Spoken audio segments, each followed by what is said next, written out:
This is a real film footage taken in Japan in 1907. This was during the reign of Emperor Meiji, who was 55 years old at the time. Japan also attracted a large number of Chinese students and political exiles, such as Lu Xun, who abandoned medicine to pursue literature, and Liang Qichao, a prominent figure in the Hundred Days Reform. At that time, they all resided in Japan. Additionally, the Alliance Society, led by revolutionary pioneers Sun Yat-sen and Huang Crossing, also established its headquarters in Tokyo. Through this footage, we can see Japan as our ancestors saw it.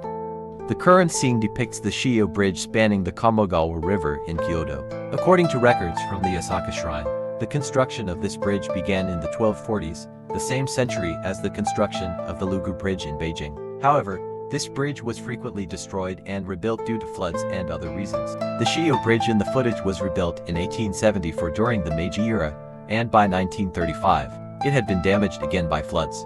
The current Shijo Bridge was reconstructed in 1942, different from the one in the footage. Now, the scene shifts to a bonsai exhibition held in Tokyo. Bonsai art in Japan originated from China and was introduced to Japan during the Tang Dynasty. Before the Meiji Restoration, bonsai was only enjoyed by the emperor and privileged classes like the daimyo family. Commoners seldom consumed such items.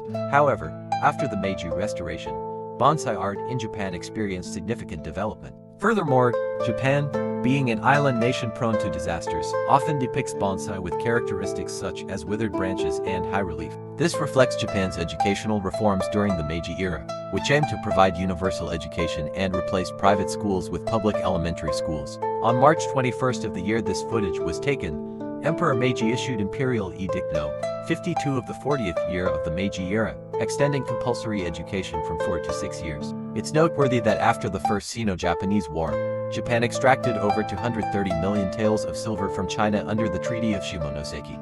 By 1898, the Qing government had borrowed extensively from the West to pay off all the indemnities to Japan. Just over a year later, in March 1900, the Japanese Ministry of Education enacted the law on treasury subsidies for village elementary schools, allocating 1 million yen annually from the national treasury to subsidize education. This resulted in the complete exemption of compulsory education fees in Japan, significantly increasing children's enrollment rates. By the year of this footage, the enrollment rate for Japanese girls alone had reached 96%. Now, the scene shifts to a parade commemorating the second anniversary of Japan's victory in the Russo-Japanese War, held in Yokohama in 1905. Japan's victory in the Russo-Japanese War marked its emergence as a dominant power in Asia, leading to a surge in nationalistic fervor among the Japanese populace. The militarism in Japan post-war paved the way for larger-scale aggression. This footage depicts a shop producing parasols, also known as karakasa in Japan, which also has its origins in China. There are two theories regarding its introduction into Japan. One suggests it was brought from China to Korea during the Yari period and then to Japan, while the other suggests direct transmission from China during the Heian period. During the early Meiji era, parasol making flourished in Japan, with nearly 200 shops in Kyoto alone dedicated to its production and sale. Lastly, the footage shows a funeral scene for a Japanese merchant association. After the Meiji Restoration, Japan reformed its social hierarchy, elevating the status of merchants significantly. In contrast to the Tokugawa shogunate period, where society was divided into four classes: samurai, peasants, artisans, and merchants, the status of merchants, previously considered lowly, saw a substantial rise. After the Meiji Restoration, the derogatory status and title of taine were abolished.